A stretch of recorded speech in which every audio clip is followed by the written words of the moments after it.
Hello મિત્રો, તો હું અચાનક વ્લોગ બનાવવા આવ્યો છું અહીંયા. તમે પાછા જોઈ શકો છો, આ જે છે નદી નથી. ખાસ સાંભળી લેજો, આ નદી નથી, આ છે ડેમ. કયો ડેમ છે? શેત્રુંજી ડેમ. શેત્રુંજી ડેમ ક્યાં આવેલો છે? તો પાલીતાણા છે ને, ત્યાં ડેમ આવેલો છે. આ ડેમ છે. અને અહીંયા કઈ રીતે પહોંચ્યું હું તમને ડાયરેક્ટલી કહીશ. પણ સૌથી પહેલા હું તમને કહી દઉં આ લોકેશન કઈ જગ્યાએ આવેલી છે. તો પાછળ જે ડુંગરો દેખાય છે એ ડુંગરો કે છે હસ્તગીરીનો. અને તમને પાછળ હું જે વ્યૂ હજી આગળ દેખાડી દઉં, જે અહીં પાછળ પાણી દેખાય છે, ચારે બાજુ પાણી દેખાય છે તમને. અને આ જે છે જગ્યા, એમાં ખાસ કરીને મજા આવે ઉપર છે. ત્યાર પછી આગળ જોઈ લો, જે પહેલો ડુંગરો બતાય છે એ ડુંગરો શેનો છે?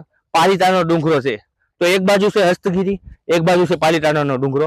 ત્રીજી બાજુ જે આગળ આમ તમને હું બતાવું છું, આગળ જે ડુંગરો આવેલો છે એ છે કદમગીરીનો. મતલબ તમે એ સમજી ગયા છો કે ત્રણેય બાજુ ડુંગરાઓ છે અને ત્રણેય ડુંગરાની વચ્ચે આ જગ્યા આવેલી છે. અને આ જગ્યા ક્યાં આવેલી છે હું તમને પ્રોપર કહીશ. તો જો પાછળ તમને હું બતાવીશ, સામે રોડ છે, રોડ જઈ રહ્યો છે, ત્યાંથી આ મંદિર છે, મંદિર તરફ હું આવી રહ્યા હતા. તે આ રસ્તો પ્રાઇવેટ પ્લેસ, પ્રાઇવેટ છે, પ્રાઇવેટ જગ્યા આપેલી છે. તો પણ અમે ત્યાં જગ્યાથી થોડી ગમતી, અમે એમાંથી ગળકીને આવી ગયા, હું અને મારો મિત્ર. જે મારો મિત્ર તો ઉપર બેસી ગયો છે. તો ચાલો હું તમને ઉપરથી નજારો દેખાડું છું, કેવો નજારો જોવામાં આવે છે. તો મને ખબર છે ત્યાં સુધી આવી જગ્યા મેં અત્યાર સુધી આમ ચારે બાજુ તમે જોઈ શકો છો, આવી જગ્યા મેં ક્યાંય જોઈ નથી.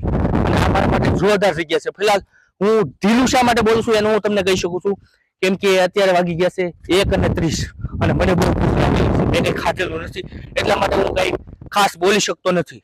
તો પણ હું ટ્રાય કરું છું બોલવાની જોરદાર. અને તમે બેકગ્રાઉન્ડ જોઈ શકો છો. અને હું તમને હમણાં નેચરલ વ્યૂ દેખાડીશ. તો સિનેમેટિક વ્યૂ પણ અહીંથી હું તમને ઉતારીને બતાવીશ. તો એ પહેલા હું ચારે બાજુ મારી સાથે વ્યૂ બતાવું છું. શા માટે ભાઈ? તો હવે હું તમને ડાયરેક્ટ બતાવીશ. રેડી?